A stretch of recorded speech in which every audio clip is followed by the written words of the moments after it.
More than 26,000 Australian soldiers have served in Afghanistan. So thank you very much for your commitment. Every one of them has been changed by the experience.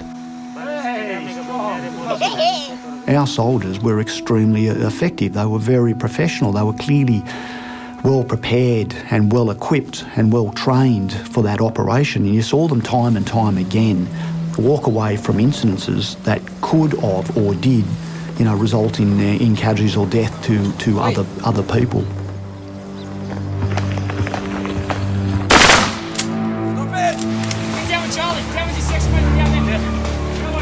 Every one of them has a story to tell. A chaplain's an outsider, but if the team that we deploy with accept us as an insider, we know that's a privilege. And once we're accepted, we then have the further privilege of people bearing their very souls in front of us. We go to war to do good. That's anachronistic for some people, but actually Australian soldiers go to war to do good. So the fear of letting their mates down, the fear of shooting something they shouldn't, the fear of not achieving the task they've been sent over to do, these fears are greater for most than the fear of being shot, the fear of being injured, the fear of IEDs. The greatest fears are the fears of letting people down.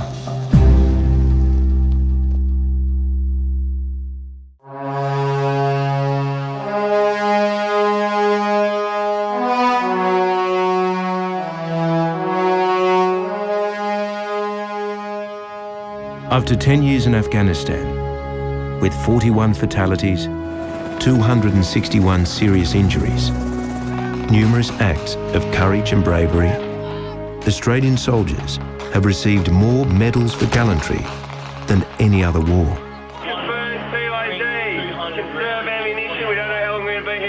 I find it daunting talking to many of the soldiers that I deploy with. They don't realise how good they are, because the values that our Australian soldiers have are values that I see other nations aspire to, but I see our soldiers live them. On 28th of December 2008, we were ambushed. There were RPGs and PKMs, so medium machine guns. And we were caught essentially in the extreme open. They ambushed us, surrounded us, and then attempted to dislocate individual call signs in small groups. Get outside the wall! Don't cover the rear! Still covering the rear! Rounds whizzing past our ears, the dirt sort of kicking up. Fucking hands around! That was their RPG! I remember thinking, like, shit, I'm literally about to get shot in the face here. And I remember distinctly thinking, well, I hope it doesn't hurt then. Let's go! Let's go! Run! Someone's been fucking shot! Fuck! Private Matt Pepe was shot in both legs and severely wounded. Okay, ready? You're going with Bravo. You gotta go, man! You gotta take Pep now, it's not gonna get better than this! Go with Bravo, carry Pepe's pack. Pep lay wounded, and he was patched up by a very junior and, to that moment, very quiet member of the platoon who did a fantastic job of pulling him into cover, basically into a drain. He was half underwater while he was getting treated. And put a tourniquet on his leg, which likely saved his life, and just phenomenal act of courage. He came and got me Godfrey, patched me up. And everyone worked really well getting me out. 1, 2, 3, Good, good,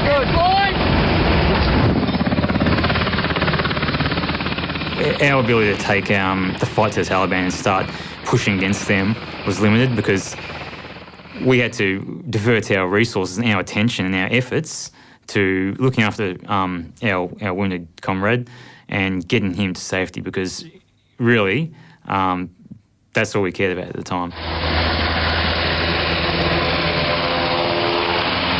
Nathan Webb and Leon Gray were both decorated for their actions that day. Nathan was the recipient of the Commendation for Gallantry, and Leon are the recipient of the Distinguished Service Medal. But I think if thinking about them as anything other than ordinary guys really takes it away from them. The extraordinary thing is that normal people occasionally do extraordinary things. On the 4th of January in 2009, we took 2 squads of ANA out in their ANA headquarters. It turned out to be about 18 Afghanis overall. But we set it up well. We had a good plan, good orders, and it didn't quite turn out as well as we thought. As we patrolled down this path, the lead squad, which was Matty Lyons and about 6 Afghanis, they would have gotten 200 metres down this sort of path. At this stage, an RPG fired straight up the road and went head height right past and through our section and blew up on a wall very close to Lieutenant Gooley, who was at the rear with those blokes. And I don't remember hearing a bang, but I remember really prominent white flash. It was a blinding white flash, and getting showered with rocks and dirt and dust. Simultaneously as that RPG came through the front position that we had, we were opened up with machine gun fire from a rooftop and from the sides of a building. I had the compulsion to get to Lonzy to see that he was okay, so I went forward into the engagement area to try and get to him because I figured that he was either dead or wounded. I was fortunate enough to have a grenade launcher attachment on the end of my rifle, which I believe saved a lot of lives that day in the fact that I was able to put down high explosive rounds at the enemy positions. Pure luck, managed to move straight back out of the engagement area, just crawling on all fours and on our stomachs. In some cases, guys getting up, running like 3 or 5 metres and throwing themselves in the ground. Managed to get back into this aqueduct. He's extremely modest and doesn't give a lot of, just doing my job and all that sort of stuff. And that's what a lot of people obviously, say because the humility aspect of it. For me, that I would call it luck.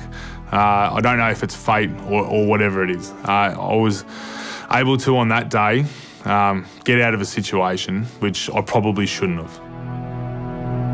On August the 24th, 2010, a joint Australian and Afghan patrol set out into bandit country in the Tangi Valley in western Uruzgan province.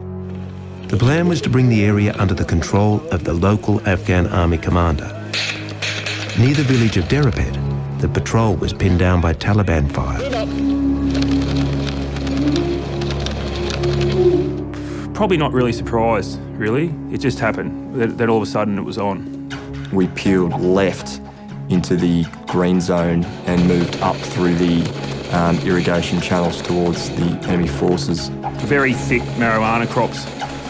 So you'd fire on instinct rather than visual all the time. My gunner observed a couple of, at that range, looked like ants running up the side of a hill, out of the green zone up onto another feature, which turned out to be Dan Kieran and a couple of his ANA brethren, and as well as Sean Parker. And I went probably too far in that first little bit and nearly got myself killed in the first sort of minute of the contact, because they could clearly see me and they were engaging me, and not just the guys in the low ground, but further and further up the valley. All of a sudden it just erupted from several different locations. So there was a close quarter fight going on down low. Dan got up pretty high, and then at maybe 5 minutes into it, I threw red smoke to mark our forward line of troops. You've got 2 ASLAVs sitting up there. They've both got 2 machine guns and a 25mm automatic cannon each. Each of those shells that fires, it explodes with the force of a hand grenade.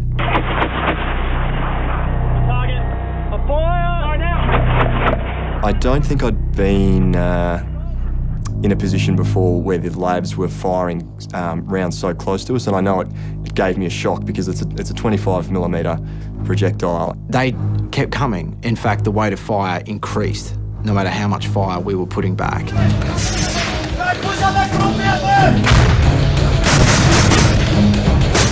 Crash was moving up onto the high ground when he was hit.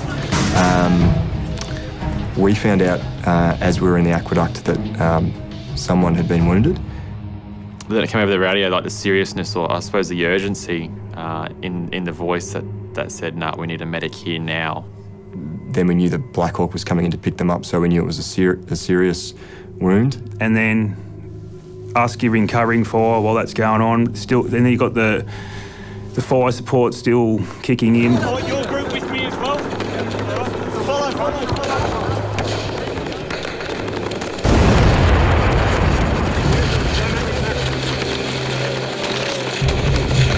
And then hearing that he had no signs of life and that they were doing CPR was quite, devastating, because just before that we'd heard that the member was crashed. Physically exhausting, giving a guy CPR for up to 30 minutes. What happened was, as soon as we took a casualty, we wanted a chopper in, so you needed clear air, clear ground. That's the chopper.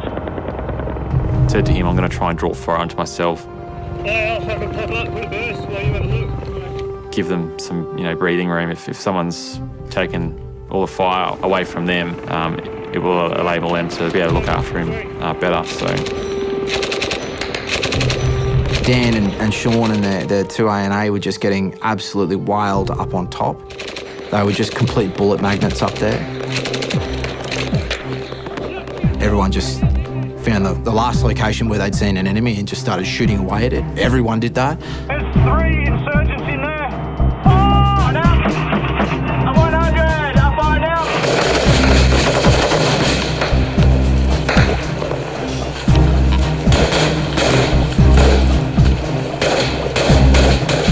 Which I think provided enough of a suppressive effect that the helicopter was able to put down, get crushed on board, and then take off again. And I'll say right now that the American chopper pilot did an exceptional job to land on this really, really tight spot. I mean, he did not have much room, and somehow he got it in there. It finished up about 3.5 hours or something like that. But we walked out, sombre that our friend had died. But, his life wasn't in vain, because, I think we did do a lot of damage to the Taliban in the Tangi Valley. And I know that Crash, he was killed doing what he would have loved doing, which was moving in to engage the enemy. Any Australian that got killed, we thought the best way to honour him was just to keep doing our job. And that was our job, to be there. We all chose to be there, and it's sad, but we thought that's the best way to continue. So we had to then go through the processes of working out what happened that day and then moving on for the next patrol.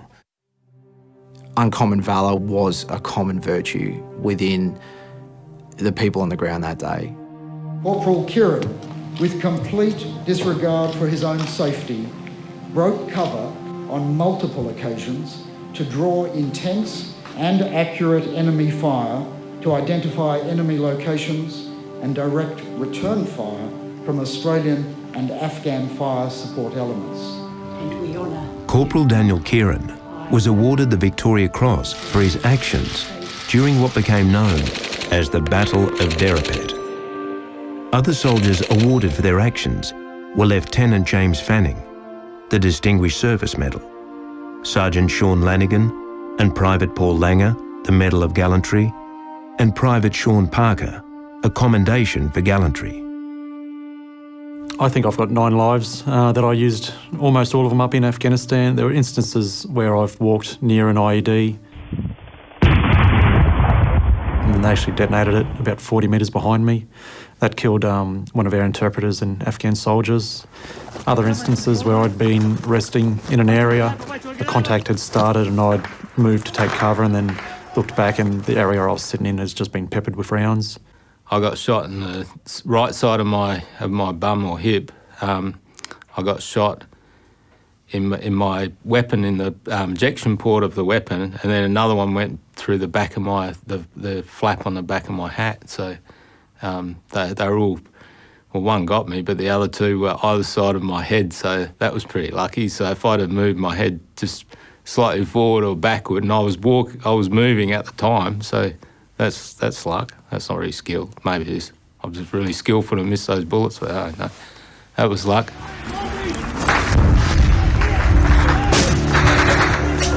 I think it's extremely important that people, and a key ingredient for individuals is their mental state when they're in combat.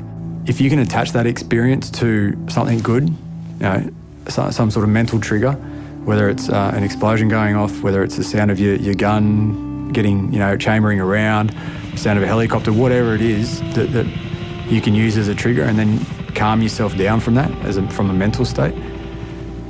guys are going to be more prepared. They're going to be more prepared for battle and, be at peace with what they're about to go and do. There's a lot more to it than that, but from a mental state of things, I think 75% of combat is in your head.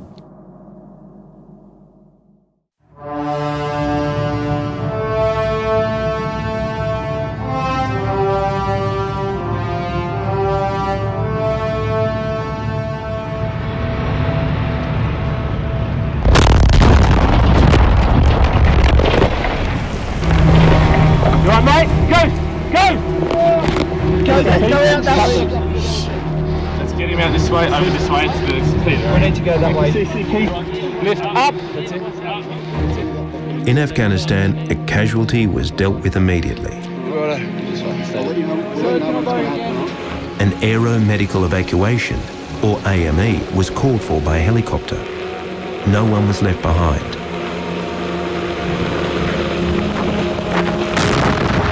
Medics are renowned for their bravery. They were terrified of failing to save the lives of their friends. What the medics did a lot of was actually teach our combat first aiders, or CFAs, to do just really good basic first aid, because that's the stuff that was saving lives. So putting on a tourniquet, for example, packing a wound that you can't put a tourniquet onto to stop a bleed. Alright, Bravo's in the shit, they're already man down, we can't wait. We're expected to be able to conduct trauma medicine in a variety of different types of areas. So it could potentially be jungle, desert, water, in the back of a moving vehicle, in a helicopter, all areas, and that's what they train towards. So they have a whole suite of training dedicated to preparing us for any situation. That way, when we come across it, we're not overwhelmed and able to obviously do our job competently. Training for medics has evolved substantially in the last 15 years, and now an Australian Army medic will be likely to be at an enrolled nurse level and likely to be a qualified paramedic and have those skills plus those of a soldier. Yeah, got it. So you get categorised at the point of injury. If you're an alpha, that means we need to get you out soon. It means that your life or a limb is in immediate danger. So if we don't get you out in that hour, you're going to die or lose a limb. If they come in during the golden hour, they are very much more likely to survive. And that's basically because the longer they don't, they're bleeding, for example, obviously, the less their chances of survival are. Get them in there within that hour, stabilise on the resus bay, and then send them into surgery within that 1 hour. So that's including evac, getting them there, stabilisation, and straight into surgery. So I spent 56 minutes on the ground and had some people do some out of this world stuff to me. I had 2 elbows. I had one that went the other way, which was interesting. A couple of bones broken in that hand. This leg wasn't attached, it was just gone. There's an x-ray that's got sort of the shrapnel that's, peeled flesh there. And then from that knee the whole way down, it kind of looked like someone had rolled my entire foot. Damien had a terrible set of injuries, terrible in the sense of life-threatening, and in past generations of war, he would have died. Obviously a very intense situation that people were in that were around it, They had to get clothes cut off, tourniquets on legs, things like that, It's especially from the kid who crawled across, he did a fair bit of the initial work before the medic got there. But there, his medics and his team members stepped up to save his life, and they did that fantastically. Damien is extremely fortunate that, he had those guys that got him in that first 56 minutes, then the Bastion Hospital, the field hospital, that he had some sensationally good people there who kept him alive. And if you look at his medical records, there was nothing suggested he would ever live. They'd given up on him. It flew me about a metre back. I can pretty much remember everything by the time, I landed on my back, my number 2. He was telling me to lay, and he was there holding my head together because it was obviously split open, whilst the rest of the guys came in to try to help me. During the fog of war, you hear your mates, and all you care about is your mates, and having that comfort around you is fantastic. What other boys have got you? It's coming Medicaid for another 20 minutes. But because of the pain and things like that, Warren was trying to encourage me to keep talking. The mates were there constantly. They saved my life, they did. We got a casualty coming! We got a casualty coming! Yeah, Roger! Go up here. They're going to put the HOs in just here.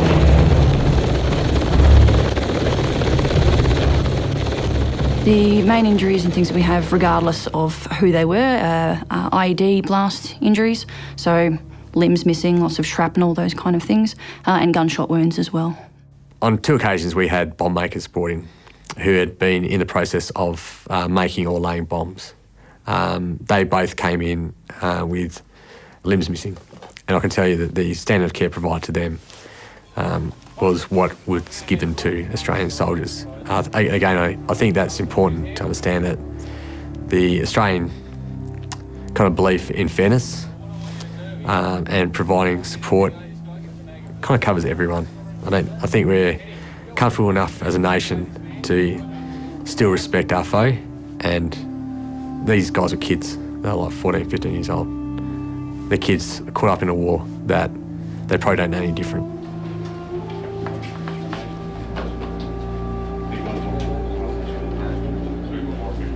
The local Afghanis were basically just people caught in the crossfire, so close enough to an IED to get some shrapnel. Some of them were mistaken in the crossfire and shot and these kind of things, and shot by their own people.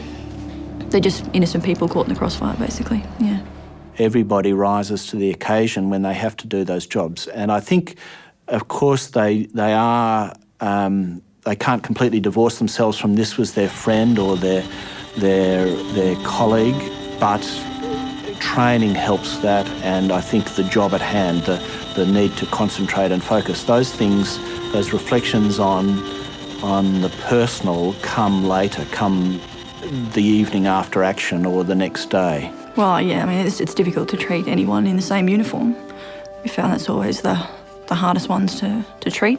I've said on many occasions that I think the combat engineers were the heroes, well, certainly prominent amongst the heroes in the Afghanistan fight. Medics were the other group to whom I have such a debt of gratitude and great admiration. Every patrol went out with a medic. The medics occasionally had to do the most extraordinary life-saving actions under fire, whilst, dodging bullets, uncertain about whether there were more IEDs nearby, and confronting, in some cases, truly horrible woundings and death. And they were a group that I worried about. I worried about their well-being, as I did worry about everyone, but I particularly worried about some of our medics who confronted so much and took on so much responsibility. They care so much about the people that they are there to help. And time and time again, I'd hear accounts of when the bomb went off or the shots rang out and someone fell, the very first one on their feet and running forward would be the medic. Remarkable people.